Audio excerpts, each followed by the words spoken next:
Hello, good afternoon, and welcome back to my channel. My name is Kemla and I'm an orthopedic surgeon, and today I'll be starting off as planned talking about brachial plexus injuries in children. I am not looking forward to this because it's a pretty broad topic, but I am going to try my very best to dissect this and make this as digestible as possible to give you facts and tips so that you can see people around your environment, or if you know any persons with similar problems, you can be able to take a rational decision at least on if they need help. Okay, so I'll be looking at my notes, which are just to the left of this screen, and this is just to help me stay on track because, like I said, it's a really broad topic. I'll jump right in and let's see how it goes. Okay, so I'll be talking in a fairly clinical manner, or with a fairly clinical outline, talking first about what the brachial plexus is, about what may cause brachial plexus problems, going on to how these brachial plexus problems will present, and eventually in subsequent series to what we can do for people who have brachial plexus problems. To start off with what the brachial plexus is, we have a brain that connects to a spinal cord.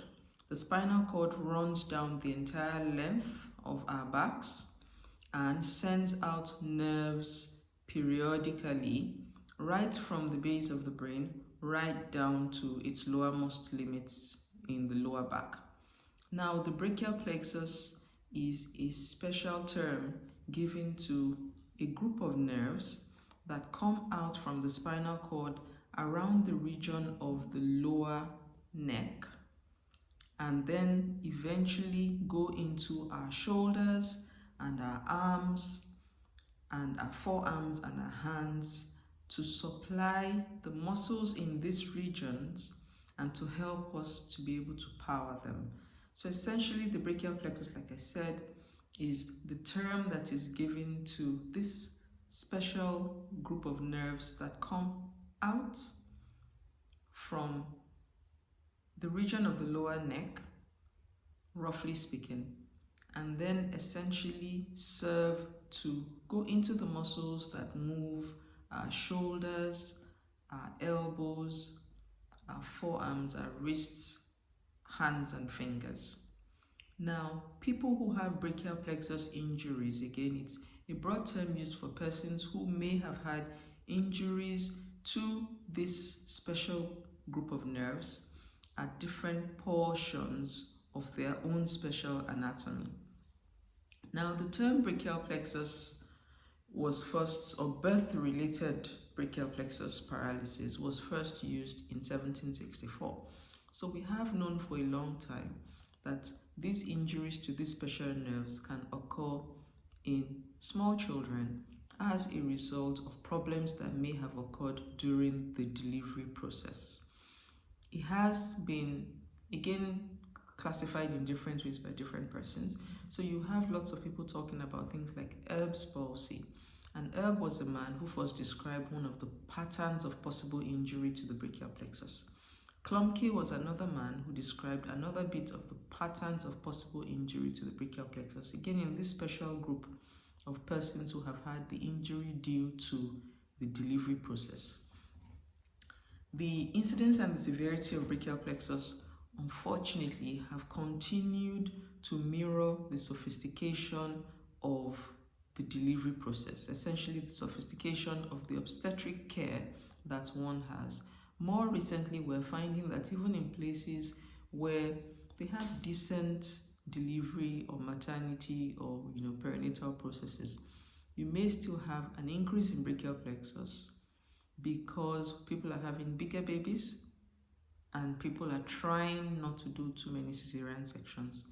So if you have this special combination of features, either poor obstetric care or poor delivery processes, or you have very large babies, you may have still see some of these brachial plexus injuries in such areas. Okay.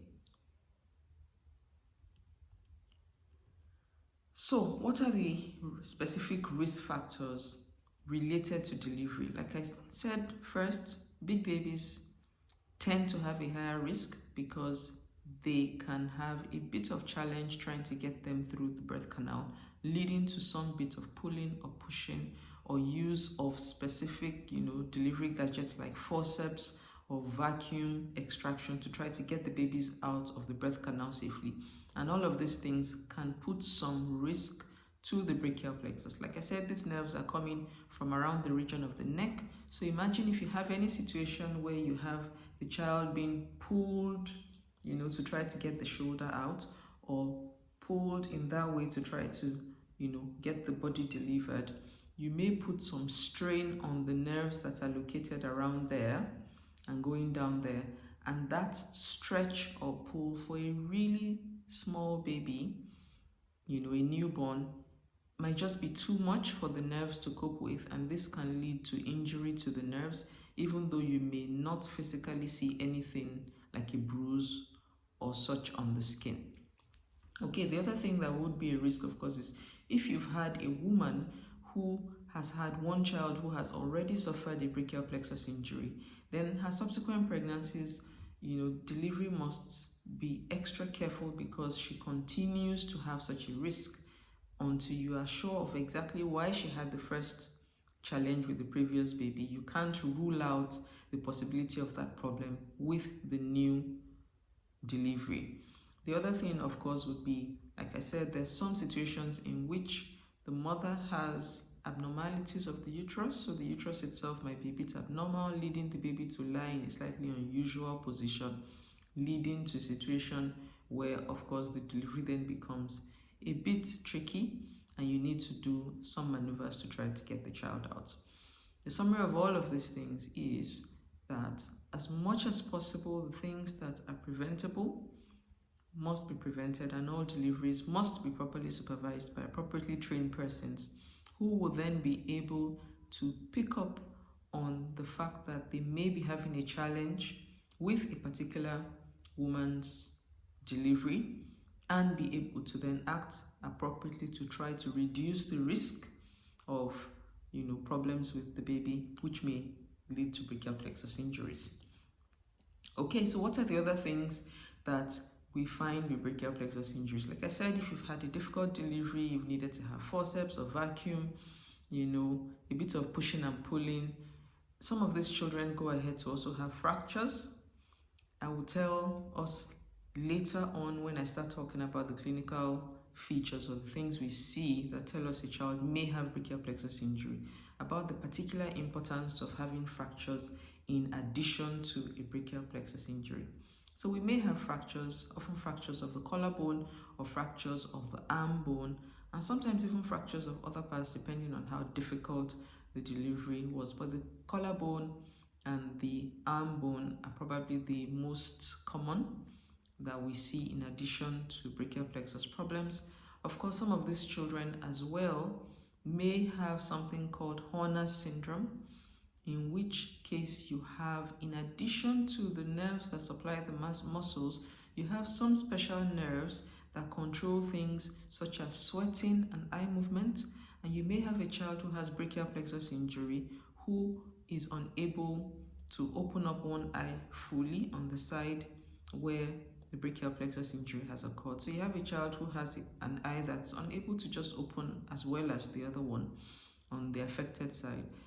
Or you also have a child who has problems with sweating as well on that side because of the influence of this extra group of nerves on that pathway. In some very severe cases as well, you may have affectation of some of the nerves that come from slightly higher up in the neck, which supply the diaphragm, which is what, some of what we use for breathing. And you may have children rarely who also have difficulty with breathing, in addition to the problems they have with muscle movement on the limb affected because of a severe brachial plexus injury. So it is important for the newborn to look at all of these things, not just, the usual checks, but you want to see clearly that the child does not have any features suggesting a brachial plexus injury, particularly in situations where we think the delivery has been difficult. And many of these things are easily picked up on time if one just pays attention to, assessing for them.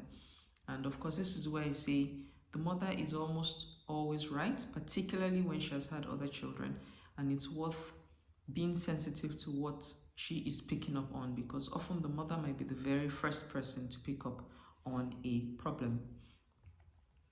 Okay, so there are different types of injuries that can occur to the brachial plexus. I may have alluded to that before, that depending on how much pushing and pulling, and difficulty has occurred, there are different degrees of damage. Sometimes we have these special nerves just being stretched. They're still, intact as far as that goes. They're stretched a little bit, they're a bit bruised, they can recover if we treat them properly. That is one grade or type of severity of brachial plexus injury. Sometimes as well, you have the nerves not just being stretched, but being partially torn. And in this situation as well, there may be some, room for recovery if the nerves are treated appropriately and things are picked up on time.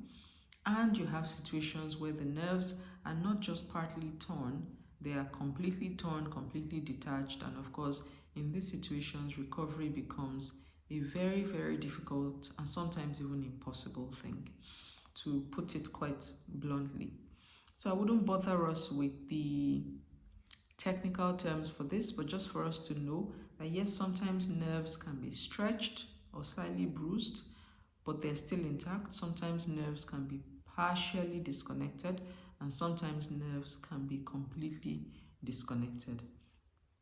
Now, I've talked about the mechanism by which brachial plexus injuries come, and like I said, the main thing is, an undue stretch in such a way that you then have too much of a pull of the head of the child away from the shoulder, or too much of a pull of the shoulder in the opposite direction, all leading to different degrees of traction.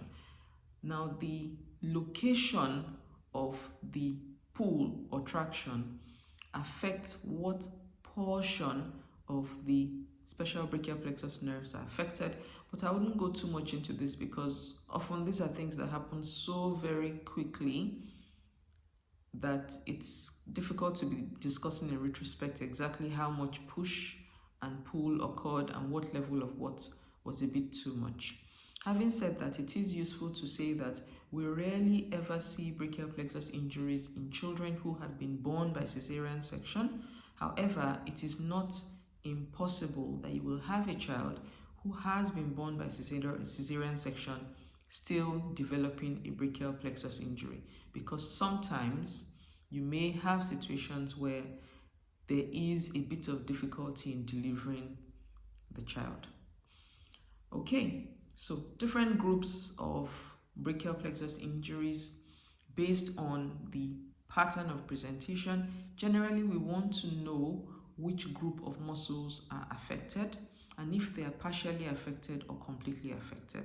I think this sort of summarizes for general use the classification systems, which I will not bother you with because, like I said, I'm trying not to make this too clinical. You want to know whether the child can move the shoulder. You want to know whether the child can move the elbow. You want to see if the child can move the wrist, and you also want to see what the fingers of the hand are able to do. These are roughly the 4 broad groups of muscles that the brachial plexus supplies, and the pattern of affectation of shoulder, elbow, wrist, hand and fingers tells us in a useful anatomic way what portion of the brachial plexus is likely affected and what portion of the brachial plexus, how severely affected that portion of the brachial plexus is. So I suppose this is, like I said, a useful working classification for every day, certainly for parents and non-medical persons, to be able to look and say, oh, is he moving the shoulder? Is he moving the elbow? Is he moving the hand and wrist? Is he moving the hand and fingers? Now, it is very difficult in small children to be able to see exactly what they are moving, because they tend to just move everything all at once. However, with careful observation, and as the child gets older, when one watches them during play, either with their peers or with their siblings or with their toys, you can then begin to look carefully and then see exactly what movements the child is able to make, and to see what movements the child is unable to make. The other very important thing in observing function as well is one must observe and see if the child is breathing normally or if the breathing is too fast. One must look and see if the chest wall is moving symmetrically. One must observe and see if both eyes can open to the same degree, and if there are any abnormalities where you can see that they're sweating a bit differently on one side compared to the other side. These are a bit harder to pick up, but certainly at least one can see that the child is breathing normally and that both eyes are able to open to the same degree. Okay.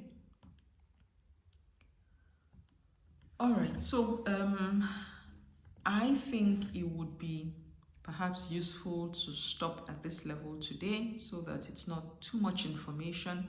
In subsequent videos, I will then try to work through what one sees in brachial plexus injuries for different age groups, because of course shoulder, elbow, wrist and hand and finger function is different in the 2-month-old compared to the 2-year-old compared to the 10-year-old. I will walk us slowly through what we see at different age groups, and then walk us slowly through what is done for treating brachial plexus injuries when they are picked up early, and again what is done when they are picked up much later in childhood. I will try to round up this series by talking about what is possible to do for brachial plexus problems presenting in adults, either coming from a childhood problem, such as a birth injury, or coming from trauma, such as an accident in adulthood. I do hope you have found this short video useful, just as an introduction. Please let me know if there are questions or specific things that you'd like me to touch on, and I do hope that this has been reasonably clear enough. I would see you in the next video. Bye-bye.